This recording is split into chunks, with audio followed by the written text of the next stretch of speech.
राज्यसभा सांसद रामचंद्र जांगड़ा ने हरियाणा न्यूज से बात करते हुए राहुल गांधी के वोट चोरी के बयान पर तीखा हमला बोला है। केंद्र सरकार द्वारा जीएसटी स्लैब में हुए बदलाव को लेकर जानकारी दी, साथ ही राजनीति से जुड़े तमाम मुद्दों को लेकर क्या बातचीत की वो आपको सुनाते हैं। देश भर में जीएसटी के नए स्लैब लागू हो चुके हैं। देश भर में उत्साह है। भारतीय जनता पार्टी की अगर हरियाणा की हम बात करते हैं तो अलग अलग जगहों पर नेताओं को जिम्मेदारी दी गई थी कि प्रेस कॉन्फ्रेंस किया जाए। हमारे साथ बातचीत करने के लिए राज्यसभा सांसद रामचंद्र जांगड़ा जी मौजूद है। सर, हरियाणा न्यूज पर आपका स्वागत है। डबवाली में आपके द्वारा प्रेस कॉन्फ्रेंस किया गया जी जीएसटी को लेकर के जीएसटी को लेकर के जिस प्रकार से देश भर में उत्साह जरूर है, आप लोग के द्वारा पर्व भी मनाया जा रहा है, मगर विपक्ष की अगर बात करते हैं तो उनके द्वारा कहा जा रहा है या तो जब जीएसटी लागू किया गया वो ऐतिहासिक था या फिर अब जब हटाया गया है, कम किया गया है, वो ऐतिहासिक है। दोनों चीजें सही नहीं हो सकती है। दोनों ही कदम प्रधानमंत्री जी के ऐतिहासिक थे। देश में जीएसटी लागू होने से पहले जो सेल टैक्स की जो एक प्रणाली थी, उसकी दरें अलग अलग स्टेटों में अलग अलग थी और एक दूसरे स्टेट से जब कोई भी उत्पाद बाहर जाता था तो बहुत ज्यादा इंस्पेक्टरी राज का उसके ऊपर ऐसा चाबुक चलता था कि व्यापारियों का शोषण होता था। छापे पड़ते थे, झूठे छापे पड़ते थे, मंथली उनसे उगाई जाती थी, उनके रजिस्टर्ड चेक के नाम के ऊपर उनको तंग किया जाता था, बिलिंग कम के नाम के ऊपर तंग किया जाता था। जब समान दरें पूरे देश में ये हर चीज की होगी तो उसके बाद व्यापारियों को बहुत बड़ी राहत मिली और देश में अगर वो निर्णय गलत होता तो इतना जीएसटी संग्रह नहीं होता। 3-3 लाख करोड़ रुपए महीने का जीएसटी संग्रह हमारे देश में हुआ है। व्यापारियों ने इस प्रणाली को बहुत ही स्वागत के रूप में देखा और क्योंकि सीधा पैसा सरकार के खाते में चला गया, इंस्पेक्टरी राज खत्म हो गया, वो भी सुखी हो गए और सरकार को भी पूरा रेवेन्यू मिल गया। वो निर्णय भी ऐतिहासिक था। और आज जब देश में हम विश्व की पूरी जो आर्थिक व्यवस्था है उसमें भारत देश जो है चौथी स्थिति के ऊपर आ गया है आर्थिक मामले में, तो सरकार ने महसूस किया है कि हम जो मूलभूत एक आवश्यकता की चीजें हैं, क्योंकि उपभोक्ताओं का बहुत बड़ा एक ग्रुप, बहुत बड़ी एक संख्या देश के अंदर बढ़ी है, जो जैसी चीजें हैं जैसे स्कूटी आज हर घर की जरूरत है, मोटरसाइकिल हर युवा की आवश्यकता है, मोबाइल हर युवा की आवश्यकता है, आइसक्रीम हर फंक्शन के अंदर सर्व की जाती है, बच्चों का कोई भी जन्मदिन मनाया जाता है, चॉकलेट आमतौर पर मांगी जाती है। तो शिक्षा की जो चीजें हैं, बच्चे को बुक्स हैं, जो पेंसिल है, दूसरी चीजें हैं जो भी शिक्षा में आती हैं, काम आती हैं, वो सारी चीजें अब एक समय ऐसा था स्लेट के ऊपर हम एग्जाम देते थे, छोटे थे। जब सभी चीजें इतनी ऐतिहासिक है, इतना समाज के कल्याण के लिए है, तो विपक्ष आखिर इतना सवाल क्यों उठा रही है?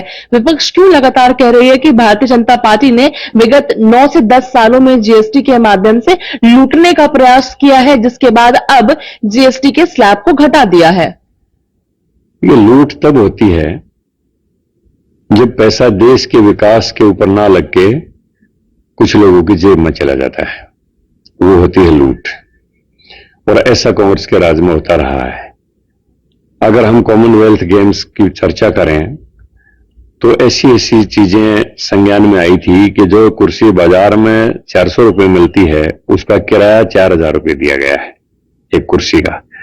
जो एसी उस समय के हिसाब से 20,000 रुपए में बाजार में मिलता था, उसका किराया 2 लाख रुपए अदा किया गया है।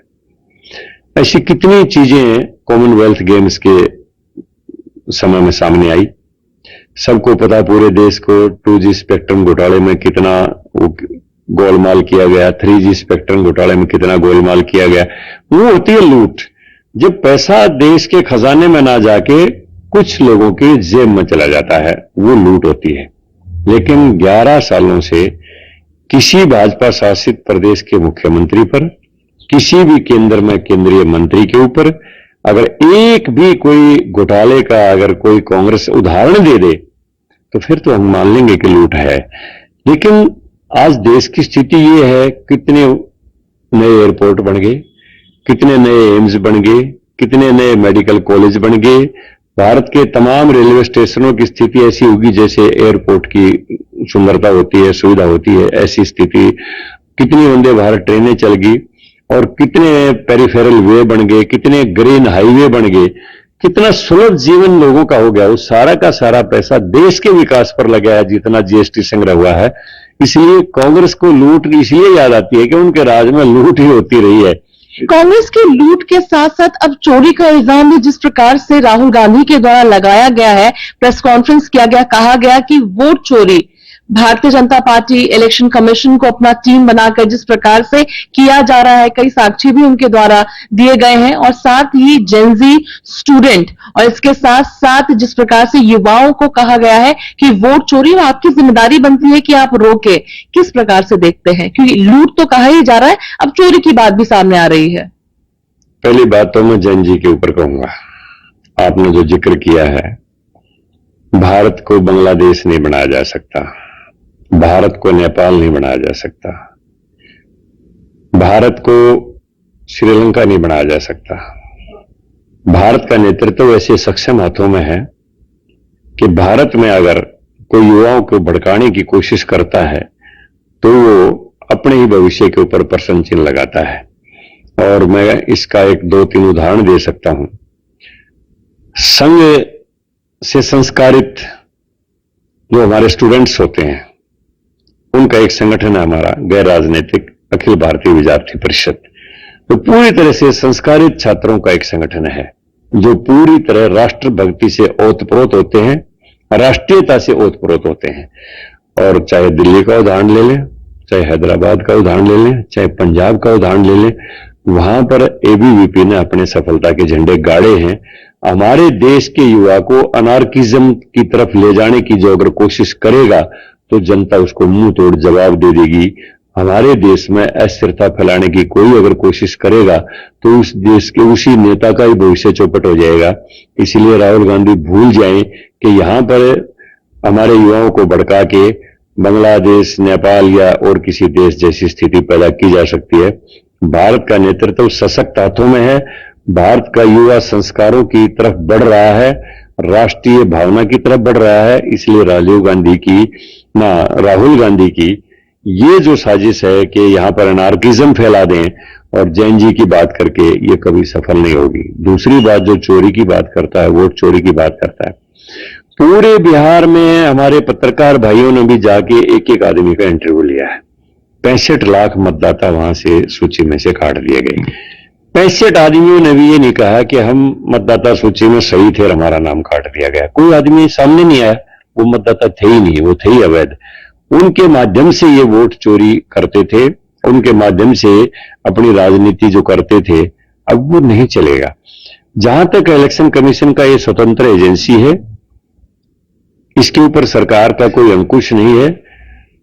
हमारा चुनाव आयोग बार बार इस विषय में कह चुका है कि हम जो निरीक्षण कर रहे हैं, एसआईआर जिसको स्पेशल जो एक बात की जो हम जो निरीक्षण कर रहे हैं, वो देश में जितने भी अवैध मतदाता हैं, घुसपैठिए हैं, उनकी वोटों का निरीक्षण है। और वो घुसपैठियों की वोट हम नहीं रहने देंगे। ये चुनाव आयोग का निर्णय है, इसमें सरकार का उसके ऊपर कोई ना तो कोई दबाव है और ना कोई निर्देश है। चुनाव आयोग स्वतंत्र एजेंसी है। इसलिए अब तक जो होता रहा था, जो लोग करते रहे थे, लालू जैसे राज में होता रहा, वो बातें अब चलेंगी नहीं। जहां पर ये सफल हो जाते हैं वहां पर इनको कोई ईवीएम में गड़बड़ी नहीं दिखाई देती, वहां कोई वोट चोरी दिखाई नहीं देती। जहां पर ये असफल हो जाते हैं या इनको शंका होती है कि हम अब की बार यहां कामयाब नहीं होंगे, वहां पर ये पहले से ही चोरी का राग अलापने लग जाते हैं, ताकि बाद में इनकी असफलता हो उसका ठीकरा दूसरे के सर के ऊपर फोड़ा जा सके। देश की जनता इन सब बातों को समझ चुकी है। कांग्रेस का पूरी तरह से देश में सफाया हो चुका है। इनके पास ना कोई नीति है, ना कोई नेतृत्व है, ना कोई विचारधारा है। ये पूरे देश और दुनिया को पता चल चुका है। प्रदेश की बात करते हैं, हरियाणा की बात की जाए, विपक्ष में जिस प्रकार से खींचातानी वापस से यहां पर देखने को मिल रही है, क्योंकि गुटबाजी तो दिखती ही थी, मगर अब एक व्यक्ति कुछ सलाह दे रहा है तो उसका उत्तर भी दिया जा रहा है। संगठन जिस प्रकार से बनाई जा रही है, हालांकि सफलता जरूर उसमें मिल रही है। नेता विपक्ष की अगर बात करते हैं तो 1 साल से नेता विपक्ष नहीं चुना गया है। वहीं चौधरी बीरेंद्र सिंह के द्वारा कहा जा रहा है कि अब तो नई जनरेशन की आने की बारी है। वहीं भूपेंद्र सिंह हुड्डा के द्वारा कहा जा रहा है, ना तो मैं थका हूं, ना ही मैं रिटायर्ड हूंगा। तमाम बातें कही जा रही है। अगर जो बुजुर्ग हैं वो रिटायर्ड नहीं होंगे, कुछ लोग कह रहे हैं कि रिटायर होकर युवाओं को अब मौका देना चाहिए, तो कहीं ना कहीं खुद में ही कांग्रेस पार्टी में अब नई खींचातानी देखने को मिल रही है। ये वैसे तो इन दोनों की आपस की टिप्पणी है, मैं इनके ऊपर अपनी कोई व्यक्तिगत टिप्पणी नहीं करूंगा, लेकिन मेरा इतना ही कहना है कि अगर आदमी मानसिक और शारीरिक रूप से अगर स्वस्थ है तो उसकी उम्र उसके आड़े नहीं आती है। विश्व के अंदर कितने बड़ी बड़ी उम्र के ऐसे नेता, मैं विंस्टन चर्चिल का उदाहरण दूं, 85 की उम्र में भी उनको नेतृत्व सौंपा गया था इंग्लैंड के अंदर। देश में भी इतने हमारे बड़े बड़े नेताओं ने बड़े साहसिक निर्णय किए। सरदार पटेल जी ने, हमारे जो इतिहास पुरुष रहे हैं जिन्होंने पूरे देश को एकता के सूत्र में बांधा, उस समय उनकी उम्र उनके आड़े नहीं आई, उन्होंने एक से एक साहसिक निर्णय लिए। ऐसे कितने उदाहरण दिए जा सकते हैं। यहां तक है इनकी कांग्रेस की अपनी बात, ये दोनों की अपनी अपनी विचारधारा है। एक उनको कहता है रिटायर हो जाए, एक कहता मैं नहीं हूंगा। तो नेता प्रतिपक्ष का जो आपने जिक्र किया है, हरियाणा में कांग्रेस के सामने अनिर्णय और असमंजस की स्थिति इसलिए बनी हुई है कि गांधी परिवार अगर हुड्डा को इग्नोर करे तो हुड्डा के 9 साल के शासन में गांधी परिवार को जितना ओबलाइज किया गया है, उनके सामने वो बात खड़ी हुई है। उस हुड्डा सरकार में जितना उन्होंने किया है, जो कुछ मैं उनका विश्लेषण नहीं करना चाहता, लेकिन सारी दुनिया को पता है कि कितना ओबलाइज गांधी परिवार को हुड्डा के शासन के अंदर किया गया है। अब उसको वो नकार नहीं सकते और उसको रखते हैं तो हरियाणा की जनता उनसे नाराज है। मैं उदाहरण दूंगा, 2005 में भूपेंद्र हुड्डा को मुख्यमंत्री बनाया गया। उस समय कांग्रेस का जो नेतृत्व का जो फैसला था चुनाव से पहले, वो भजनलाल के विषय में था।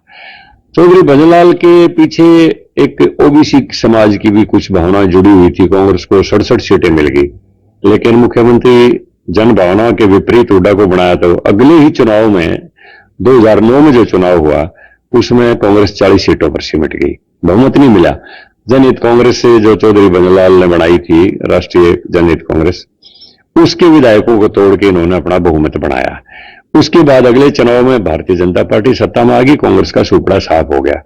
अब गांधी परिवार हुड्डा को नकारे तो हुड्डा की ऑब्लिगेशन उनके सर के ऊपर इतनी है कि उसको नकार नहीं सकते, नहीं नकारे तो हुड्डा के पल्ले कोई वोट बैंक नहीं बचा। पूरा हरियाणा उनसे नाराज है, बहुत से निर्णय उनके ऐसे रहे हैं। अब ये सांप के मुंह में छुछुंदर वाली बात है कि निगलूं तो कोडी हो जाऊं, उंगली तो कायर कहलाऊंगा, उगूंगा तो। अब ये सांप के मुंह में छुछुंदर वाली बात है। और जो वोट बैंक कभी कांग्रेस का होता था, वो पूरी तरह से ओबीसी वोट में जिसका जिक्र करना चाहूंगा, वो पूरी तरह से समझ चुका कांग्रेस की चालों को, और वो आज भारत के प्रधानमंत्री नरेंद्र भाई मोदी जी के पक्ष में खड़ा है। हरियाणा में कहें तो पहले हमारे मनोहर लाल जी मुख्यमंत्री बने, अब नायब सिंह जी मुख्यमंत्री हैं। अब हमारे पक्ष में पूरा ओबीसी का मतदाता खड़ा हुआ है, जो कभी कांग्रेस का वोट बैंक होता था। अब कांग्रेस के सामने असमंजस की स्थिति है, इसको करें, इसको करें, इसको करें, उससे करें, वो कर भी नहीं पाएंगे। और चाहे कुछ कर भी ले, कांग्रेस का इरा समाप्त हो गया। ना हरियाणा में कुछ उनके पल्ले बचा है, ना देश में कुछ पल्ले बचा है। धन्यवाद हमसे बातचीत करने के लिए। तो हम सुन रहे थे राज्यसभा सांसद रामचंद्र जांगड़ा जी को तमाम मुद्दों को लेकर हरियाणा न्यूज से खास बातचीत कर रहे थे। दिल्ली से हरियाणा न्यूज के लिए अपराजिता।